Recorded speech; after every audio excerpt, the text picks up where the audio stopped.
With the Lucky Land Slots, you can get lucky just about anywhere.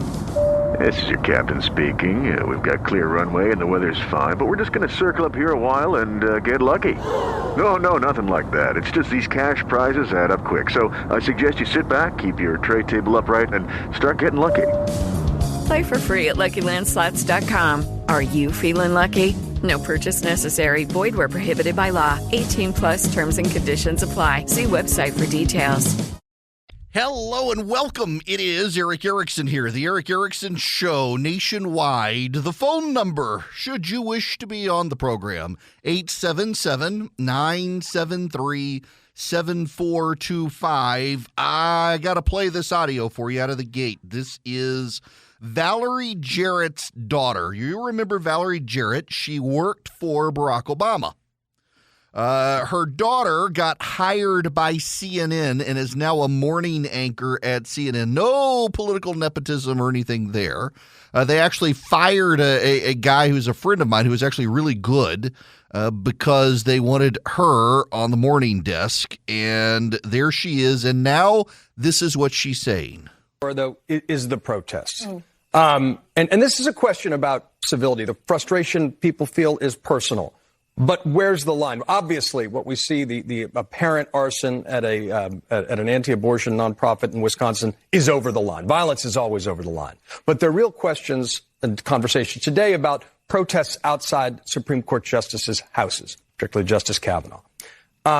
Where do you think that line is? I think for a lot of people, a conversation about civility feels like it misses the mark when constitutional rights that you believe that you had for over 50 years are about to be overturned. The justices have security. So far, all of the protests have seemed overwhelmingly nonviolent. There are plenty of protests that happen every single day in this country, around the country, at abortion clinics, blocking women from getting into clinics. And we don't cover those as if there's four alarm fires. And so, yes, there are going to be protests in front of Kavanaugh's house because people are angry. And as long as they stay nonviolent, I think for most of the people who are watching it, you can understand where they're coming from. Even if you may think politically it's not the right thing, you can understand sort of where that animated feeling is coming from.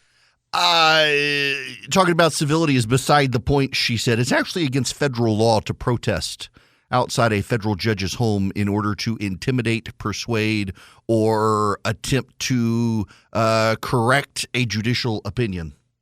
It's against federal law to do that. And yet here they are doing that. Where's Merrick Garland? President Biden has issued a statement today through Jen Psaki, the White House press secretary, saying that civil, peaceful protest is fine, don't get violent. This after a pro-life center in Wisconsin was firebombed with Molotov cocktails. They are harassing the justices on Twitter. You know, if you call for the assassination of someone on the left, they turn your account off. Multiple people have now called for the assassination of Supreme Court justices, and Twitter says it's free speech.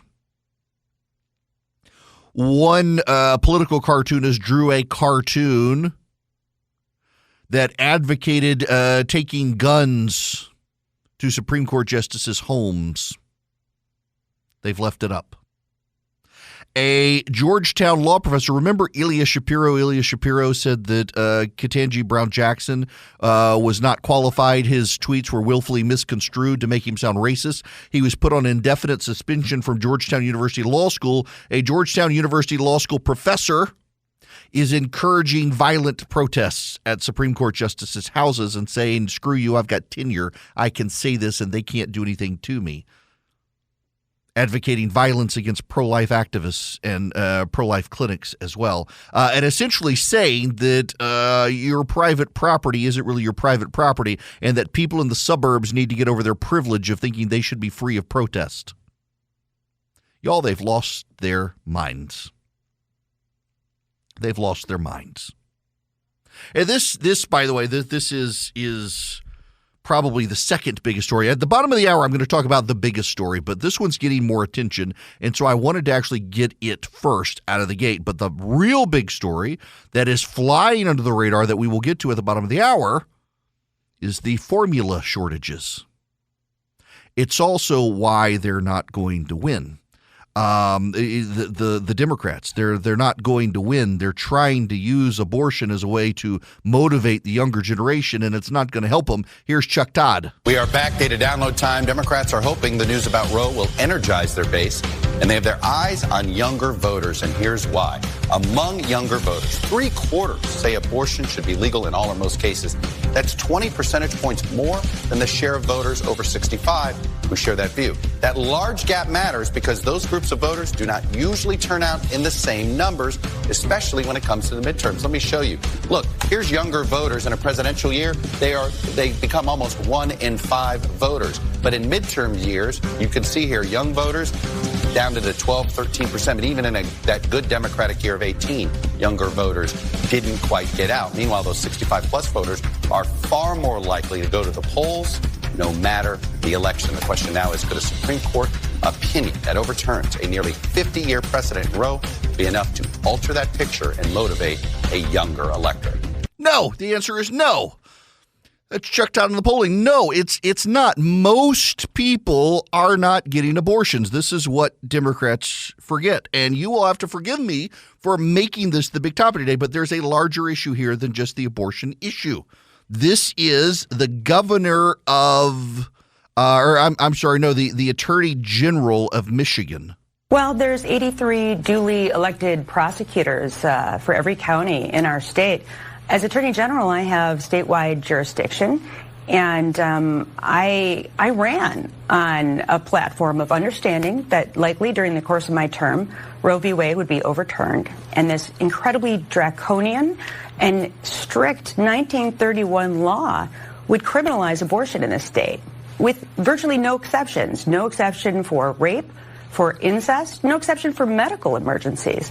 And understanding that the lives of our 2.2 million women who are of childbearing age in this state, their lives would be at risk.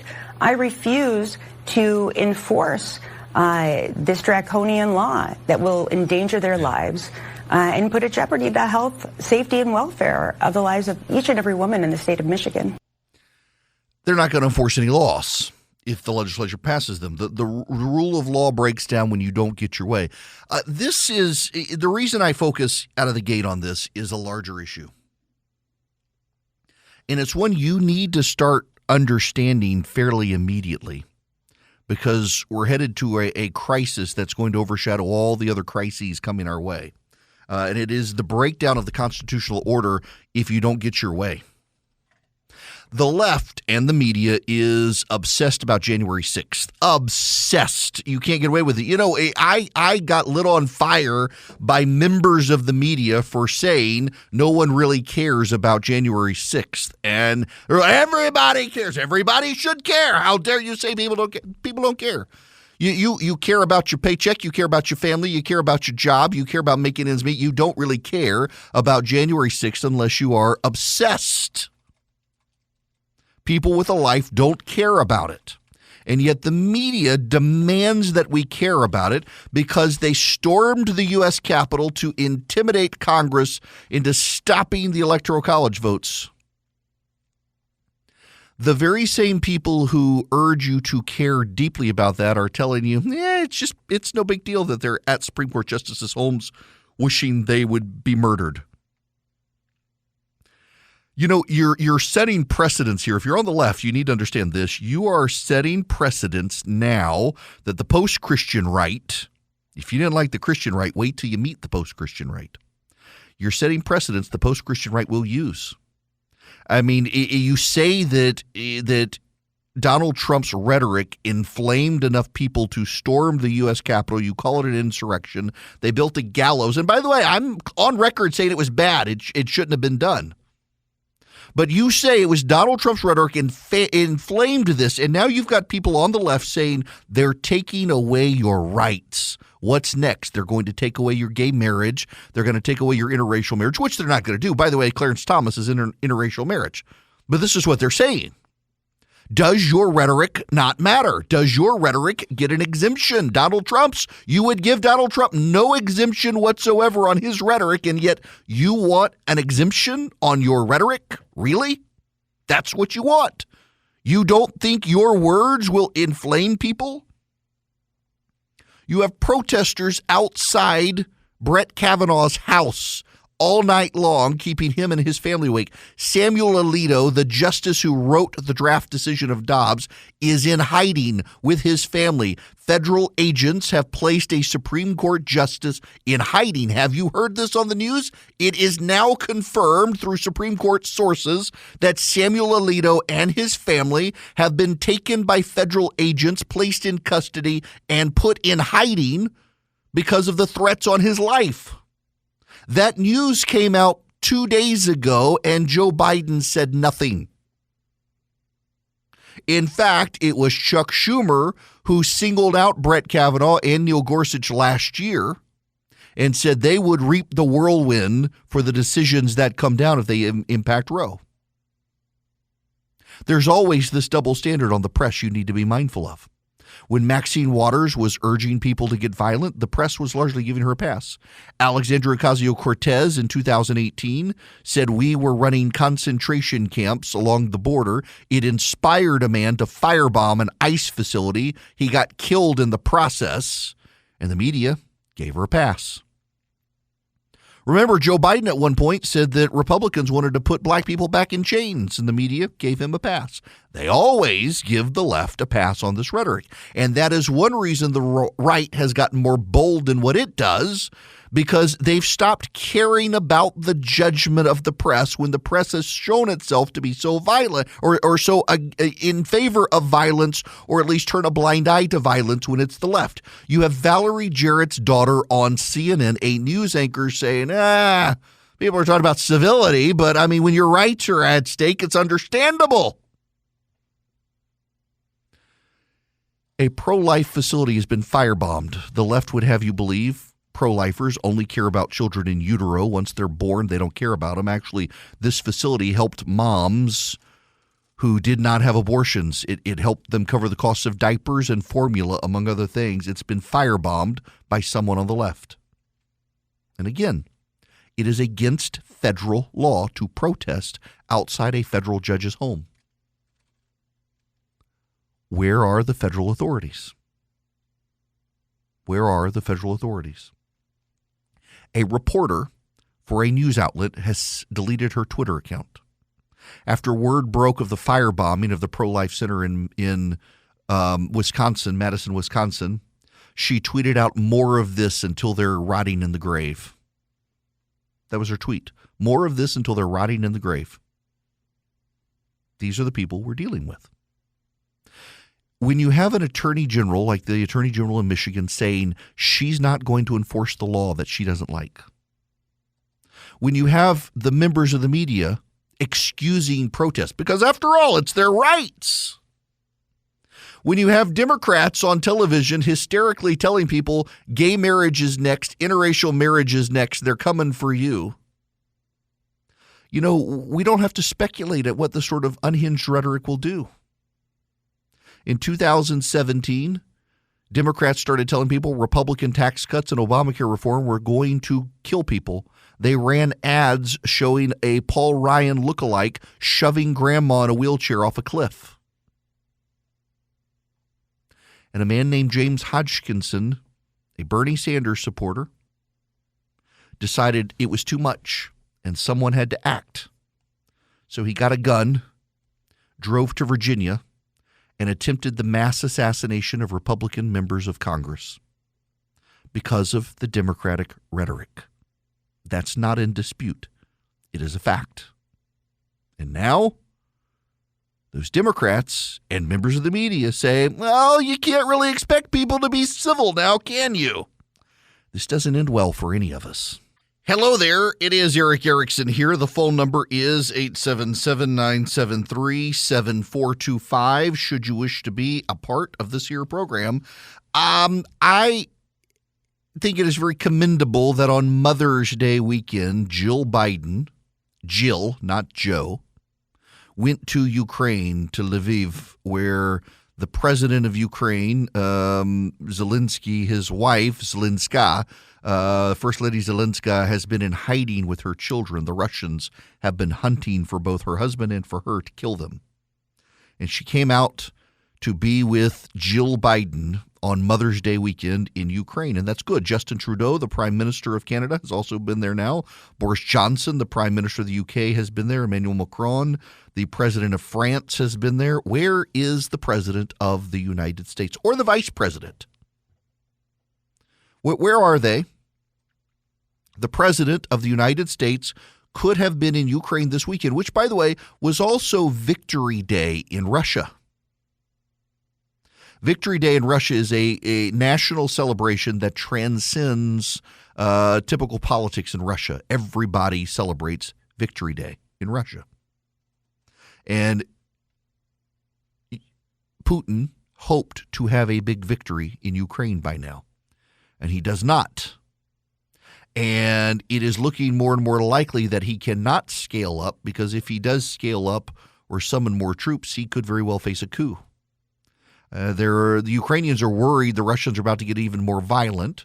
The Russians have failed, it seems, to secure the eastern Ukraine, and multiple reports out of Ukraine show that the Russians thought they could bribe Ukrainian political leaders, and they couldn't. It didn't work. They didn't get the rallying they thought they could get. The people wouldn't accept the bribes. The people turned out to be far more patriotic than the Russians expected. It's been a disaster for Russia, and now their people are coming back in body bags. Things are not going well for the Russians there. Why can't the president or the vice president of the United States go to Ukraine? Nancy Pelosi went to Ukraine. Nancy Pelosi went. Almost forgot about that one. The president could have gone. Now, here's one problem, though. Someone in this administration, apparently to the great anger of the president of the United States, if reports are to be believed, has been leaking our intelligence to take credit for the Ukrainian success. They're looking for the leaker, allegedly. I have a personal pet theory on this, though. It's actually that the Biden political shop is doing the leaking to try to make Biden look good and competent compared to Afghanistan, because so many Republicans have been attacking him for his failures to help the Ukrainians share intelligence. Now we're taking credit for all of their successes, saying it was our intelligence. It's to make Biden look good, look like he's doing something and be effective, and it's actually hurting us because Americans realize bragging about that level of intelligence could provoke a response from the Russians that we don't necessarily want right now. It was foolish and foolhardy of the Biden team to do, and yet they did it. Now, when we come back, we got to talk about the formula shortage. It's actually a really, really big deal. Well, because so many of you demanded it, I took one for the team. I watched 2,000 Mules. Very good propaganda piece. That's all I will say. We need to move on. We've got real things to talk about, including the shortage of formula. That's probably the biggest story of the day. And it's one that the media is really only catching on to. They've been so obsessed with the Dobbs situation, the media has not really paid attention to the formula situation. And it is going to be bad. Now, I have seen some remarks by people, and I'm kind of shocked people are this naive. But I have seen some remarks along the lines of just breastfeed your kid. I'm actually kind of shocked that anyone would say that.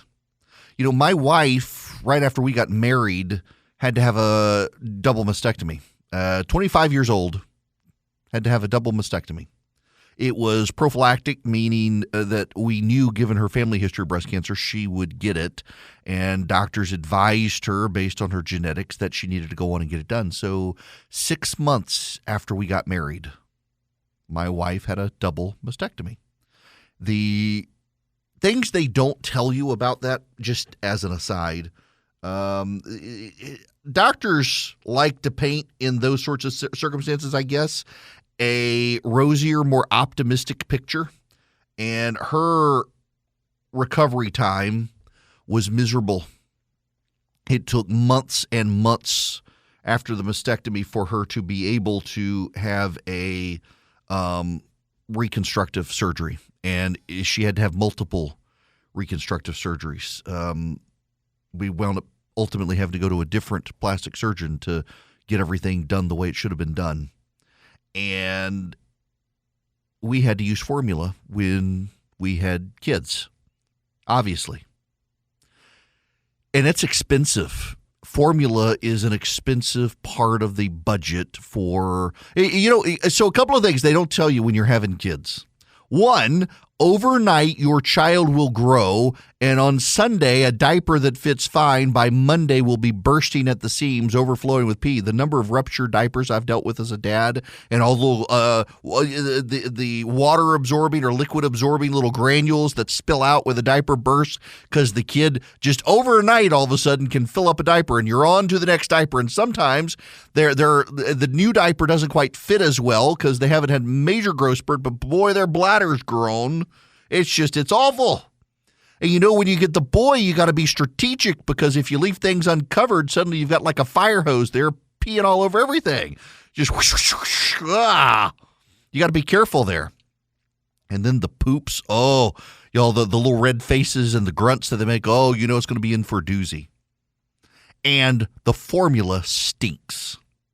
Now, my wife and I, we figured out we could every day make enough formula for that day. You can't make it well in advance. You can't make formula well in advance, but you could make about a day's worth and it'll be fine. And you keep it in a jug and then you warm it up. We used a microwave. Some people are very adamant you shouldn't. We did. Our kids are fine, arguably. But it was expensive. It was pricey. And Enfamil is one. I forget what the other one was.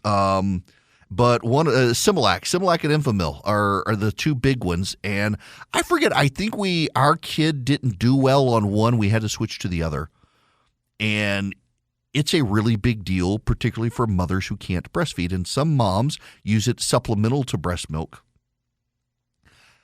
And it's expensive. And now you can't find it. This is if you don't realize this, and most people I think listening do, but if you don't, you do need to understand that when your children are born, they can't eat solid foods. And you are months of just breast milk or formula. Cow's milk is no substitute. It ends badly. Breast milk or formula. And only then, months in, do you start with stage 1 foods. Gerber makes it very easy for you. Eventually, when they have teeth, you'll start working up to solid foods. But it takes a while. And to begin with, formula is a predominant thing in this country.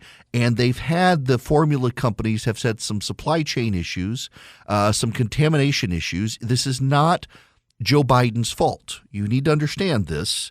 It's not a partisan point here. This is not Joe Biden's fault, but it's going to become Joe Biden's fault.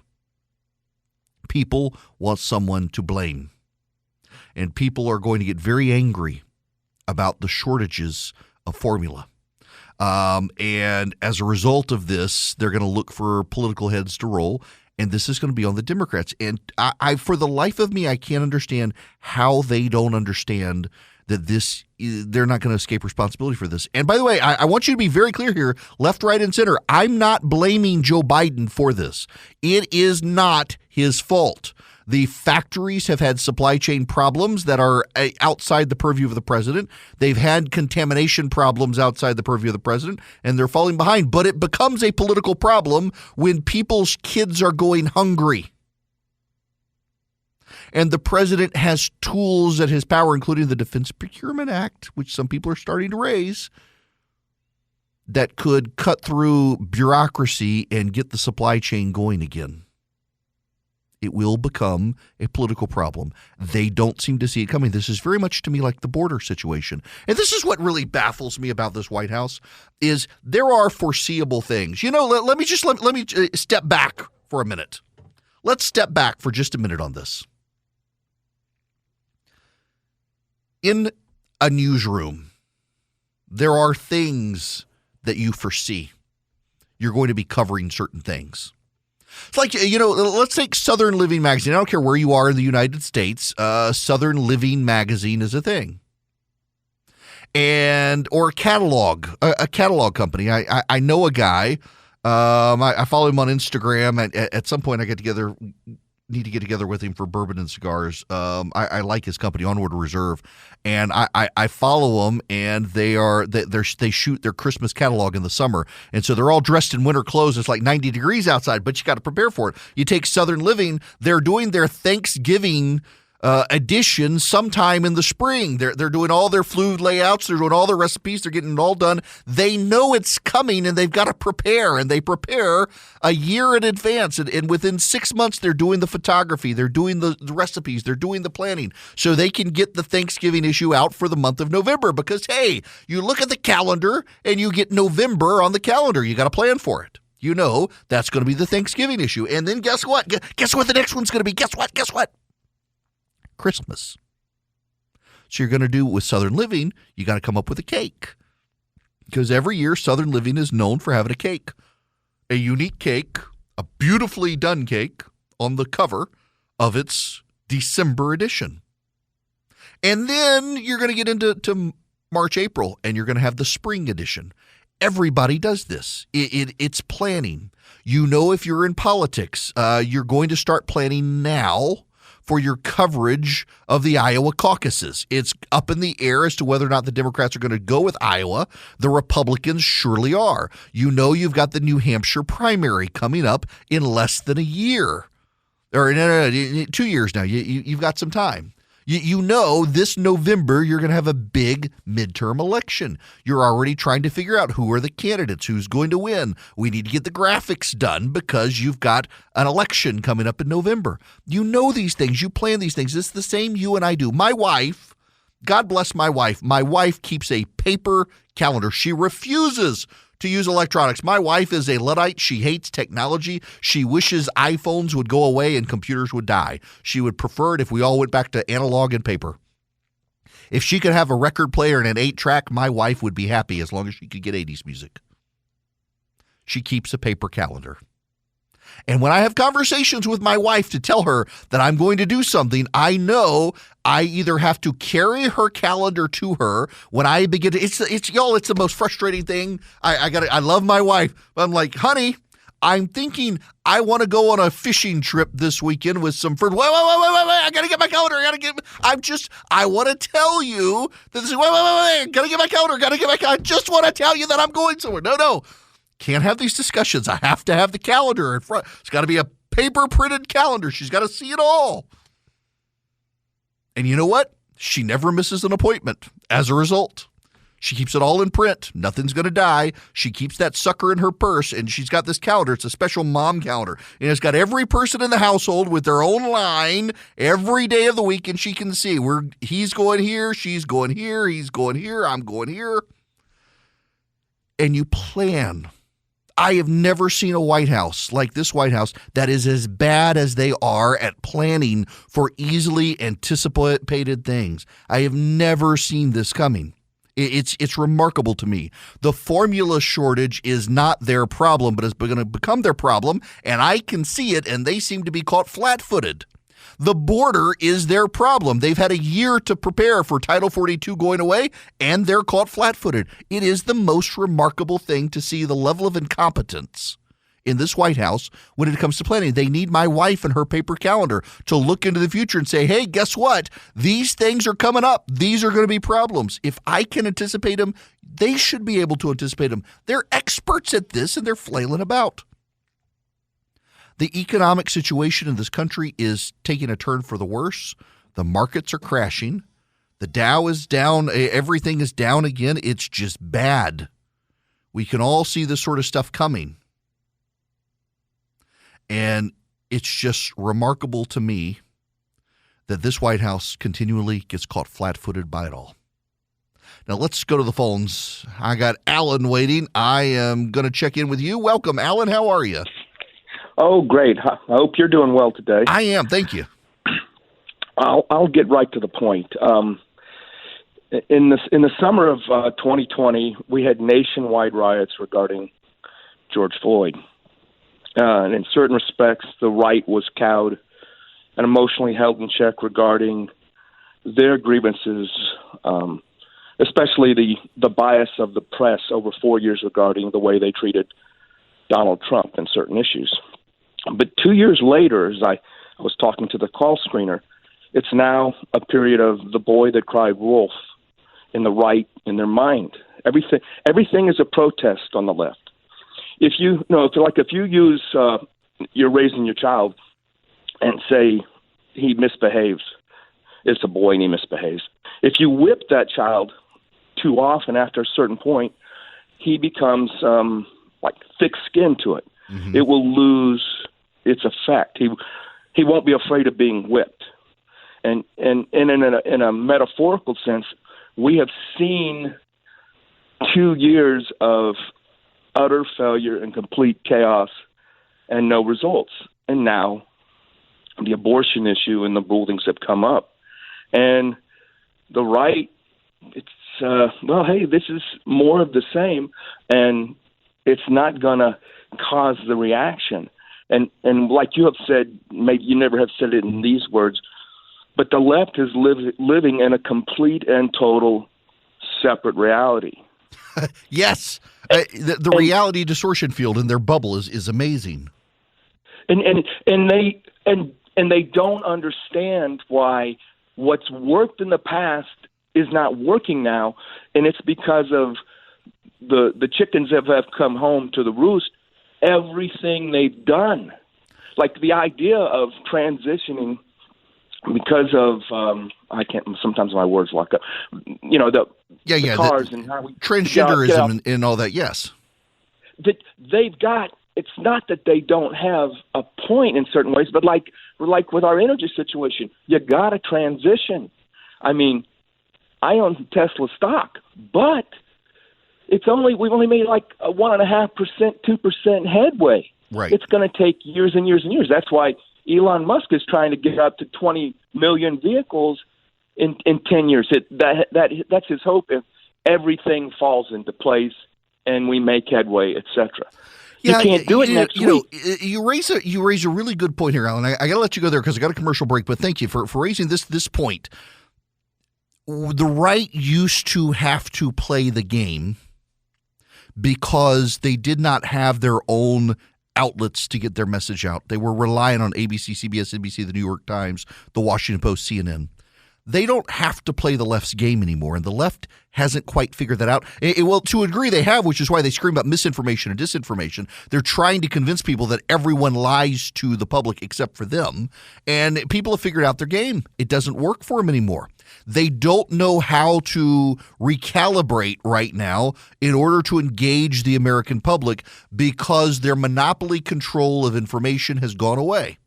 Some people, yes, lie to you. But more often than not, what is going on is it's not people lying to you. It's they're telling you things the left prefers you not to know. You know, speaking of the information and disinformation and supply chain of information out there, one of the groups that actually props up the conservative voices in America and the conservative movement in America to get you truthful information that competes with the mainstream media narrative is Patriot Mobile. They actually take a portion of their profits and contribute to the conservative cause, but they need you as a customer to keep it up and keep fighting for the conservative cause. And the way they do it, they take you as a customer, they put you on their cell service for their 5G, their data, their voice. They use the same towers everyone else does. They give you good discounts for using them, and then they fund the conservative movement. You can get free activation with them by going to patriotmobile.com/Eric, patriotmobile.com/ERICK. spend a few minutes with them, make sure they're a good fit for you. I think you'll like them like I do. You can also call them. They have 100% U.S.-based customer service, 972-PATRIOT, 972-PATRIOT. Tell them I sent you. You get free activation. You're working with good people who share your values. It really is remarkable to me that the Democrats were equating parents who showed up at school board meetings to terrorists for challenging school boards on their curriculum and shutdowns and mask policies, but protesters outside Supreme Court justices' houses chanting for their death, they just call it peaceful protest. It's really, really remarkable. At the 2 o'clock hour today, Latham Sadler is going to join me for the entire hour. He is running for the U.S. Senate in Georgia. I've invited all of the Georgia GOP Senate candidates to spend an hour on radio with me since so many of my affiliates are across the state of Georgia. It felt like I was taking some responsibility there to help the audiences introduce them to the candidates. Herschel Walker has not accepted the invitation. Well, actually, they just haven't replied at all. But all the other candidates, Kelvin King, Josh Clark, were last week. Latham Sadler will be today. Next Monday will be Gary Black. All of them to spend just an hour in the 2 o'clock hour with me on radio saying who they are, why they're running, what their big issues are, kind of probative of them and their backgrounds. He'll be joining me. Also, your prayers are appreciated. Tomorrow, my wife has her cancer scans again. With metronomic regularity. Every 3 months, we go for her scans for her lung cancer. And tomorrow will be the first time in 2 years I'm allowed to go with her. So I will be there and then be here with you after it's done. It's just down the street from the studio. So I'll be in studio tomorrow after that. But prayers appreciated on that one. It never seems to weigh on us. And then all of a sudden we get to the day and we're like, gosh, really, we're here again, and so tomorrow will be that day. Now, when we come back, we got to move on to other things before Latham Sadler joins me at 2 o'clock. And the next hour, the Democratic Playbook. Paul Begala is actually a friend. He was on with Bill Maher on Friday. Got very, very critical of the Democratic Party. Democrats, you should listen when one of your own big names has intense criticism for you. It's very telling what his criticism was and the fact that he felt comfortable enough saying it as he said it on Friday night on Bill Maher's show. I want to share it with you, and then I have some thoughts for those of you on the left who are despairing right now. Hello, it is Ryan, and I was on a flight the other day playing one of my favorite social spin slot games on ChumbaCasino.com. I looked over at the person sitting next to me, and you know what they were doing? They were also playing Chumba Casino. Coincidence? I think not. Everybody's loving having fun with it. Chumba Casino is home to hundreds of casino-style games that you can play for free anytime, anywhere, even at 30,000 feet. So sign up now at ChumbaCasino.com to claim your free welcome bonus. That's ChumbaCasino.com and live the Chumba life. No purchase necessary. VGW. Void where prohibited by law. See terms and conditions. 18+.